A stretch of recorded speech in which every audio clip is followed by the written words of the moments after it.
정은 말씀대에 감춰주시고 주의 뜻만 드러나는 복된 시간 되기를 원합니다. 예수님의 이름으로 기도합니다. 다음 달 4월 10일부터는 특별히 새벽 기도회가 있습니다. 이 기간은 고난주간으로서 예수님께서 이 땅에 오셔서 십자가 죽으시기 전에 고난당하신 그것을 기념해서 이제 고난주간과 그리고 부활주일이 연결됩니다. 예수님께서 이 땅에 사람의 몸을 입으시고 오셔서 고난당하신 이유가 무엇입니까? 우리 위해서입니다. 한번 받아봅시다. 나 위하여 예수님이 인간이 되셨습니다. 믿습니까? 오늘은 인간이 되신 예수님의 순종에 대해서 우리가 생각하려고 합니다. 예수님이 시험을 받으신 장면은 마태복음이나 마가복음에서도 같이 나타납니다. 그러나 이 누가복음은 우리에게 특별한 관점으로 예수님을 보게 합니다. 즉 마태와 마가의 시험의 기사와는 미묘하게 다른 틀 안에서 이 기사를 다루고 있습니다. 누가복음에서는 예수님의 시험 바로 앞에 예수님의 족보가 나옵니다. 마태복음 우리가 잘 아는 대로 딱 켜면은 아브라함과 다윗의 자손 예수 그리스도의 세계라 제일 먼저 나온 이름이 아브라함이죠. 그러면서 예수님의 족보를 기록하고 있습니다.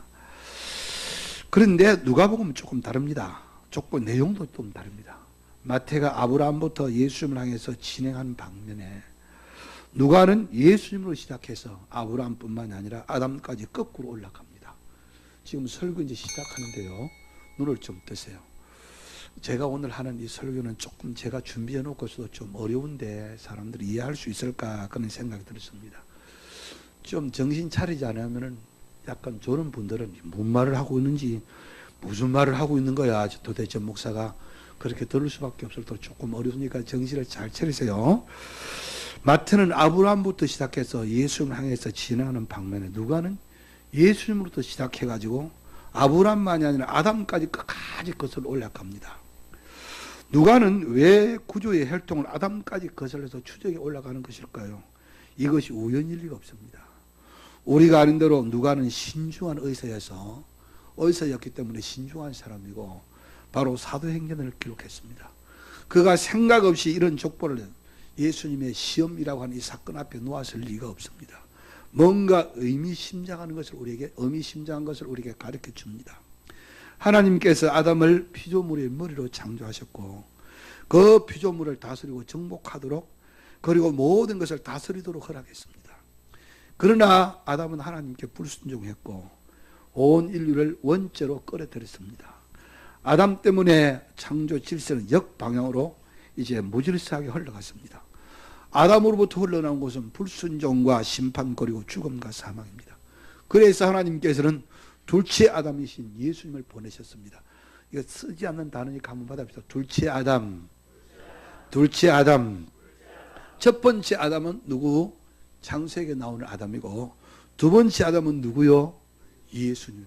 한번 합시다. 두 번째 아담은 예수님. 아담 때문에 세상에 죄가 처음에 들어왔지만은 예수님 때문에 새로운 시작이 일어납니다. 아담이 범한 죄값을 치르고 또 자기 백성들을 죄에서 구원하고 창조 질서를 정상적인 순 방향으로 나아가기 위해서 제2 아담 대신 예수님이 오신 것입니다. 예수님이 인간의 몸을 입으시고 이 땅에 오시고 다윗의 뿌리를 통해서 동정녀 마리아를 통해서 탄생하신 사건은 예수님이 아담의 혈통으로 들어가신 것을 의미합니다. 우리가요 예수님의 고난에 대해서 생각하면은 항상 예수님이 십자가 죽으신 그걸 먼저 생각합니다. 그러나 저는 예수를 묵상할 때 그것이 아니라 예수님이 사람의 몸을 입으시고 이 땅에 오셨다. 이것이 얼마나 힘든 일이고 정말 고통스러운 일인지 모릅니다. 지금은 제가 그런 걸 안 봤는데 얼마 전 몇 년 전에만 해도 어느 식당이나 그런 데 가보면 서빙하는 거기에 종업원들이 와가지고 자세를 낮춰가지고 그런 거 보셨습니까? 자세를 낮춰가지고 이렇게 쭉 낮춰가지고 손님들과 더 낮은 자리에서 이제 손님들에게 서비스하는 걸 본 적이 있습니다. 그래서 상당한 사람들이 호응을 많이 얻었던 것을 기억하는데 예수님께서는 인간의 몸을 입으시고 이 땅에 오신 이유가 무엇일까요? 왜 예수님이 인간이 되셔야만 하셨을까요? 우리를 죄에서 구원하시기 위해서. 인간의 몸을 입으시고 오신 것은 우리의 죄값을 대신하기 위해서, 철저하게 인간의 죄값을 대신하기 위해서, 둘째 아담이신 예수님은 이 사탄과 싸우기 위해서 최전방으로 나아가는 장면이 바로 복음서에 나오는 이 시험입니다. 이것은 에덴 동산의 재편입니다. 재현입니다. 그런데 이번에는 동물들이 아담에게 순종하고 아담이 각각 이름을 짓고 먹을 것이 풍성하고 아름다운 꽃이 만발한 곳이 에덴 동산이었다면, 지금 예수님이 계신 곳은 음식물도 없고 마실 물도 없고 들짐승이 어르렁거리는 광야입니다. 예수님이 이 땅에 오신 것은 패배가 있는 곳에 승리를 얻고, 유죄 판결이 있는 곳에 의롭다 하심을 얻고, 저주가 있는 곳에 축복을, 사망이 있는 곳에 생명을 가져오기 위함입니다. 마태나 마가나 누가는 다 같이 아담이 실패했던 것을 예수님은 시험을 이기고 완성하셨음을 밝히고 있습니다. 아담으로 인해서 훼손된 하나님의 형상이 그리스도를 통해서 회복된 것입니다. 이것을 이루고자 예수님은 아담과 우리 혈통으로 들어오신 것입니다. 죽으심과 부활을 통해서 그리스도는 궁극적으로 이 모든 일을 완성하신 것입니다. 그러기 위해서 우선 에덴 동산에서 아담과 하와를 패배시켰던 원수 사탄과 직면해서 전쟁을 해야 합니다. 그러므로 광야 시험은 일종의 재경기에 해당한다고 할 수가 있습니다. 아담이 실패하고 유혹에 넘어졌던 그곳에서 예수님이 승리하신 것입니다. 예수님의 목표는요, 인간의 구원과 재창조입니다. 한번 받아봅시다. 인간의 구원과 재창조. 마르틴 루터의 찬송은 아까 우리가 불렀는데요, 옛 원수 마귀는 이때도 힘을 써 모략과 권세로 무기를 삼으니 천하에 누가 당하랴. 내 힘만 의지할 때는 패할 수밖에 없도다. 힘 있는 장수 나와서 날 대신하여 싸우네. 이 장수 누구뇨? 주 예수 그리스도 만군의 주로다. 당할 자 누구랴? 반드시 이기리로다. 이것이 진리입니다. 루터는 현재 우리의 영적 전쟁을 말하고 있습니다. 복음서에서 시험이 예수님께로 온 것이 아니라 예수님이 지금 시험의 영토 안으로 들어가신 것을 말씀합니다. 마귀가 유혹할 때에 우리는 유혹에서 빨리 피하라, 도망가라, 이렇게 성경 우리에게 말하고 있죠. 그러나 예수님은 오히려 마귀의 영토 안으로 지금 들어가신 것입니다. 마귀와 맞서 마귀를 패배시키기 위해서 직접 그 안으로 들어가신 것입니다. 예수님은 시험의 희생자가 아니라 오히려 공격자였습니다. 우리는 잊지 말아야 할 것이 있습니다. 예수님은 육신을 입으신 하나님의 아들입니다. 예수님이 육신을 입으신 하나님의 아들. 한번 합시다. 예수님은 육신을 입으신 하나님의 아들. 믿습니까? 예수님은 둘째 아담으로 묘사되는 성경적 관점으로 보아야 합니다. 첫 아담으로 인해서 얽매이게 된 우리의 속박을 그분이 풀어주시기 위해서 오셨습니다. 사탄은요, 그분의 신성을 시험하는데 아무 관심이 없습니다. 하나님은 죄의 유혹을 받지 않는다는 것을 잘 알기 때문입니다. 그보다 예수님이 수행할 사역을 파기시키는 데 초점을 맞추고 있습니다. 여러분들, 왜 돌로 떡을 만드는 것이 시험이 될 수가 있습니까? 마귀가 이르되 네가 만일 하나님의 아들이든 이 돌들로 명하여 떡이 되게 하라. 주님은 40일간 광야에 계셨고 아무것도 잡수시지 않았습니다. 누가는 날수가 다하여 줄이신지라고 2절에 기록하고 있습니다. 사탄은 네가 만일 하나님의 아들이더랑 이 돌들로 명해서 떡이 되게 하라. 다른 말로 하면 너는 하나님의 아들이 아니냐. 아들로서 당연히 권리 행사를 한번 해보아라. 줄이고 목마르고 외롭고 약해져야 할 그런 의무가 없지 않느냐. 하나님이 아들이니까, 네가 하나님의 아들이니까 이런 기적을 한번 나타내보아라. 이렇게 말합니다. 여러분들, 이런 기적을 나타내는 건 부도덕한 일이 아닙니다. 배가 고파서 돌이 떡이 되게 하더라도 전혀 잘못된 것이 아닌데 왜 그러냐? 사탄의 논리에 결함이 보입니까? 부도덕합니까? 그렇지 않아 보입니다. 그러나 마귀는 대단히 교활합니다. 마귀는 예수님을요, 하나님의 아들이라고 부르면서 네가 가지고 있는 하나님의 아들로서의 그 권리를 사용하라는 것입니다. 그런데 주님께서는 사람이 떡으로만 살 것이 아니라 하나님의 입으로 나오는 하나님의 말씀으로 살 것이라고 대답합니다. 마귀는요, 당신은 하나님의 아들입니다. 그러므로 이렇게 한번 해보십시오. 대답은요, 사람이 떡으로만 살 것이 아니라 하나님의 말씀으로 살 것이라 했습니다. 주님께서는 나는 하나님의 아들로서 특권을 행사하기 위해서 이 땅에 온 것이 아니다. 나는 인간을 위해서 인간으로 왔다. 그러므로 인간으로 나는 살아야 된다. 이 세상에 인간에게 일어나고 있는 비하, 연약함, 고통, 목마름, 배고픔, 거절, 이런 것을 경험하는 인간으로 살 것이다. 이렇게 대답하는 것입니다. 신의 특권으로서 내 필요를 충족시키는 것이 아니라 인간으로서 하나님의 입으로 나오는 말씀으로 살 것이다. 나는 신으로 이 세상에 온 것이 아니라 인간으로 인간의 몸을 입고 온 것이다. 나는 아버지의 뜻에 순종할 것이다. 이것을 말하고 있습니다. 예수님은 인간의 죄를 대속하기 위해서 인간으로 오신 것입니다. 그의 소명은 죽음에 이르기까지 하나님의 말씀에 순종하는 것입니다. 그것이 바로 십자가를 할지라도 순종하는 것입니다. 이것이 바로 예수님의 대답입니다. 여러분들 에덴 동산의 사건과 비교를 해보면요, 얼마나 비유가 됩니까? 거기에는 음식이 이슈였고 유혹의 근원이었습니다. 뱀은 하와에게 먹어라. 너는 결코 죽지 않고 너는 하나님이 될 것이다. 아담은 하나님이 되기 위해서 선악과를 따먹었습니다. 그랬던 마귀가 이제는 예수님께 와서 네가 하나님 아들처럼 되라. 먹지 않으면 너도 인간처럼 죽게 될 것이다. 그러나 예수님의 반응은 아담과는 달리 나는 비록 하나님의 아들이지만 하나님처럼 되려는 너의 유혹에 넘어가지 않는다. 나는 인간을 회복시키기 위해서 인간으로 이 세상에 왔다. 이렇게 말씀하시는 것입니다. 아담은 높아지기 위해서 하나님이 되기 위해서 선악과를 따먹었습니다. 그러나 예수님은 인간으로서 낮아지심으로 하나님의 뜻을 받아들인 것입니다. 에덴 동산에서 아담은 선악과를 먹을 수도 있고 먹지 않을 수도 있습니다. 우리가 소위 말하는 자유의지가 그에게 주어졌습니다. 그러나 불행하게도 아담은 이 자유의지로 하나님의 뜻을 거역하는 선택을 합니다. 주님도 얼마든지 돌로 떡을 만드실 수가 있습니다. 그러나 제2 아담 되신 우리 주님은 하나님이 원하시는 것이 무엇인지 하나님이 원하시는 선택을 하고 싶어 합니다. 지금 우리나라는요, 권력이 얼마나 막강한 힘을 가지고 있는지 지금 보고 있습니다. 권력자 한마디면 인류 대학도 문제가 없습니다. 권력자 한마디면요, 고생스럽게 피땀 흘리면서 돈을 벌 필요가 없습니다. 그래서인지 온통 요새 텔레비전 하면은요, 별로 보고 싶지 않은, 달갑지 않은 얼굴들이 너도 나도 대권에 도전하겠다고 치열한 경쟁을 하고 있습니다. 나라를 사랑하는 애국자가 그리운 이 시대에 그런 사람은 보이지 않고 권력을 사랑하는 사람들로 가득합니다. 왜 그토록 사람들이 권력에 집착합니까? 왜 그토록 법관이 되겠다고 평생의 젊음을 바치면서 고시 공부를 합니까? 판검사는 권력의 상징이기 때문입니다. 저의 서재는요, 천당에 간 판검사가 있을까라는 기막힌 제목의 책이 한 꽂혀 있습니다. 그 책을 쓴 사람은 변호사인데 얼마나 법관들이 교묘하게 법을 악용하는지를 다루고 있습니다. 저자는 그 책에서 이렇게 말합니다. 법관들이 천당에 들어가는 것은 낙타가 바늘기로 들어가는 것만큼 어렵다고 말하고 있습니다. 물론 전부는 아니겠지만은 이 나라에 과연 양심대로 그리고 법을 법대로 다루는 사람들이 얼마나 될까 생각하게 합니다.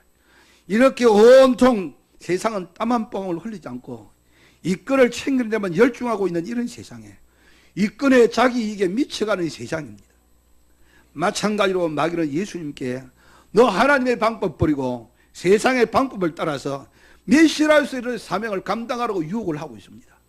마귀는 이 모든 권위와 영광을 내가 너에게 줄 테니까 너와 한번 악수를 하고 우리가 같이 손을 잡고 일을 해나가자는 것입니다. 우리는 평범하게 읽지만은요, 이 유혹은 대단히 강력했던 것 같습니다. 왜냐하면 두 번째는 더욱 큰 유혹이기 때문입니다. 마귀는 이 세상의 신입니다. 지금 마귀는요, 아담 위에서 상실된 것을 제한하고 있는 것입니다. 주님이 이 세상에 오신 이유도 바로 그것을 위함입니다. 마귀와 손잡고 전하면 십자가 없이도 전부를 가질 수가 있고 네 모든 사명을 감당할 수 있다는 것입니다. 이것이 바로 사탄이 제안하는 현실적인 유혹인 이유입니다. 당신은 청하나 만국을 다스리는 권세를 얻기 위해서 이 세상에 오지 않았느냐. 그렇다면 내 방법으로 하라. 그러면 이것이 얼마나 쉬운 줄 아느냐. 마귀는 유혹합니다. 지금 당장 가질 수 있다. 남은 생애 동안에 십자가에 검은 그림자가 생각할 필요도 없다. 하나님의 버림을 당하는 같은 고통을 당하지 않아도 된다. 내가 당신에게 쉬운 기회를 제안한다.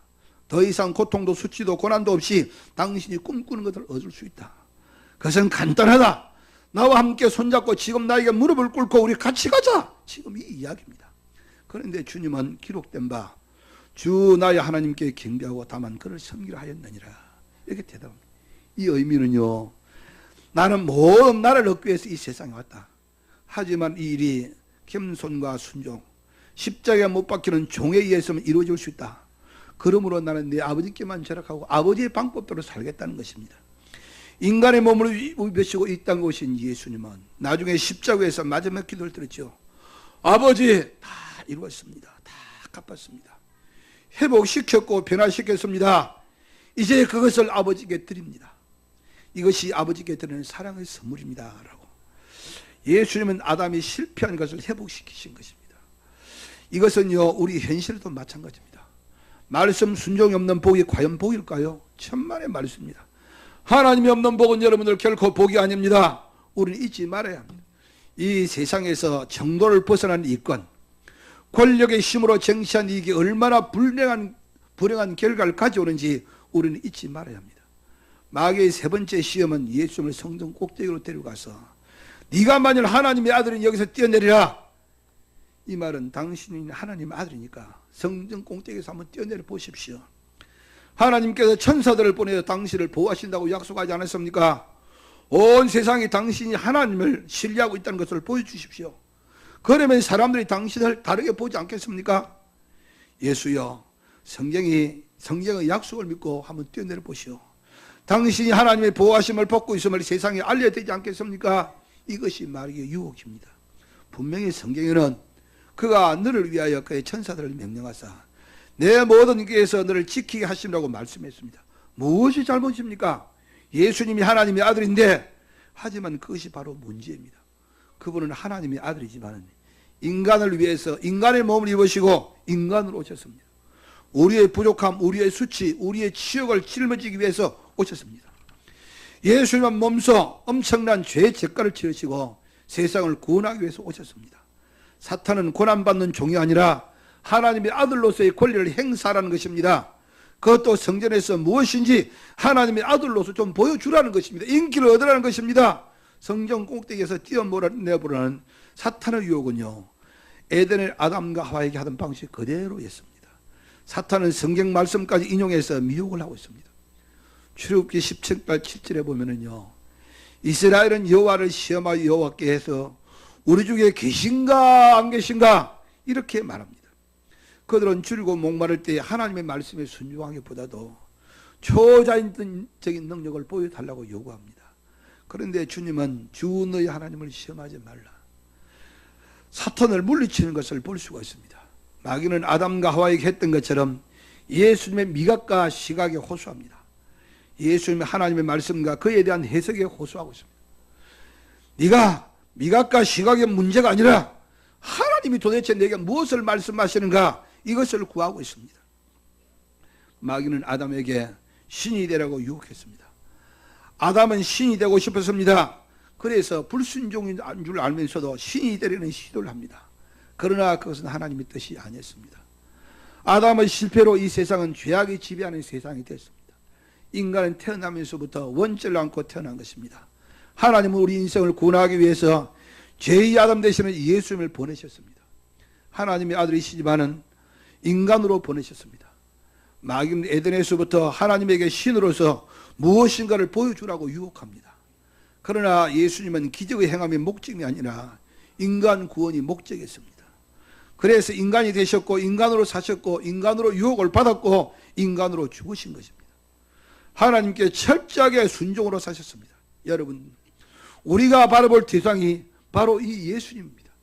믿음의 주요 또 온전케 하신 예수를 바라보자. 하나님이 없는 복을 추구하지 마십시오. 그건 복이 아닙니다. 바람에 날리는 개와 같은 그건 복이 아니라 하나님의 뜻을 순종하고 영원한 축복을 추구하는 여러분이 되시기를 주의 이름으로 기원합니다.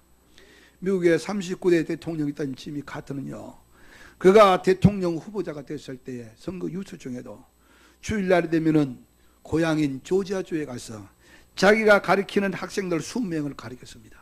반 아이들은 20명. 대통령 후보자가 주일이면 자기 고향 교회 가가지고 20명의 학생들을 가르치기 위해서 먼 길에서 비행기를 타고 와서 자기 자리를 지키고 있습니다. 어이가 없었는지 기자들이요 70명이나 모여들었습니다. 지미 카터가 가르치는 학생들은 20명, 기자들은 70명이 몰려서 그 장면을 찍었습니다. 얼마나 여러분들 이 지미 카터가 하나님 우선주의로 살았는지 우리가 알고 있습니다. 여러분들 이제 우리 성동교회는 새로운 시대를 맞이하고 있습니다. 저는 여러분들에게 겸손에 대해서, 용서에 대해서, 순종에 대해서 오늘 또 말씀을 하고 있습니다. 우리 성도들은 이제 우리 성동교회 성도들은 좀 성숙한 자리에 나아가야 합니다. 하나님의 뜻이라고 할 때에 내가 좀 힘들고 어려워도 순종하고 따르는 것이 중요합니다. 오늘처럼 내 이익금, 내 이익만을 구하는 이런 시대에 성숙한 자리로 나아가십시오.